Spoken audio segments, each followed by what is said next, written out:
This monument behind me is really a cultural artifact of Western cultures. The use of erecting a monument to kind of send um, specific messages about victories in history or dominance, ownership, ownership of narratives. All of this is really something that is embodied by the use of monuments, which is not a traditional form of demarcating important historical events for Native people.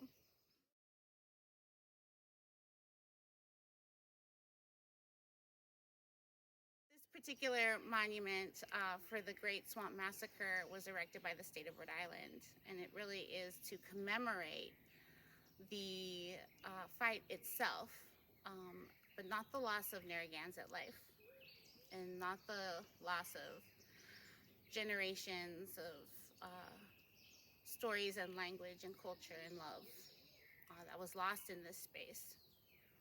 And so the Narragansett Indian tribe today is located right up the road, and they do come here to commemorate that aspect of this historical event every year. And they do so as a community, a multi-generational community. They do it with prayers. They leave pieces here, offerings of cultural significance on the monument itself.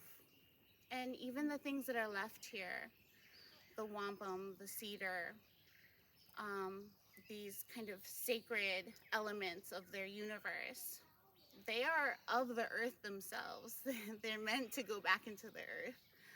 So even their own monuments are reflective of their own cultural values, that dominating or owning a space is not the point.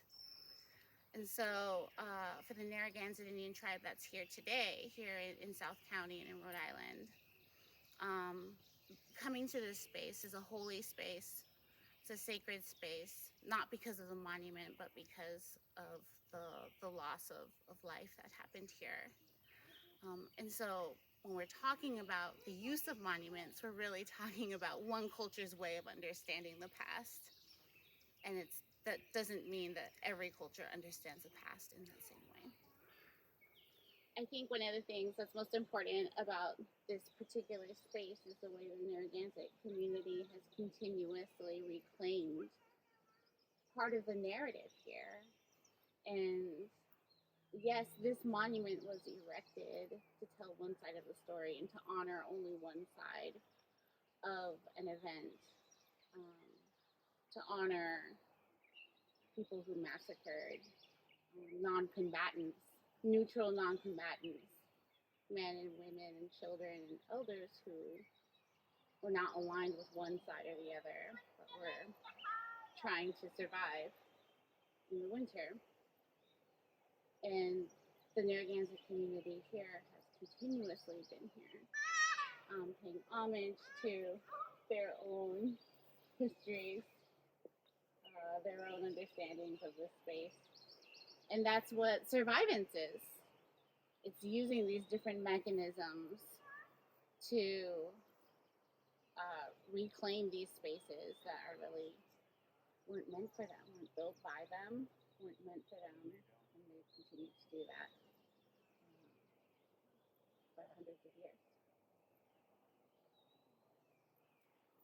Yeah, today the Narragansetts still continue in that practice, and we come down here every year on an annual pilgrimage where we participate in ceremony and reflect on the past, the present, and the future. And then through that ceremony, we realign ourselves and connect ourselves with our ancestors and realign ourselves for the future and where we're going. And that connection is what maintains us, and is why that even in the face of genocide, massacre, we can still occupy these spaces in a way that is Narragansett, in a way that is traditional, and within our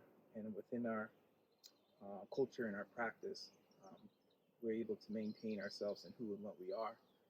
Um, this place is a place of loss, where it has been celebrated or attempted to be celebrated as a fight, as a um, but Narragansett through time has been able to reclaim the narrative here and understand what the true purpose and intent of this site, of this location, and be able to change that narrative to reflect what actually happened.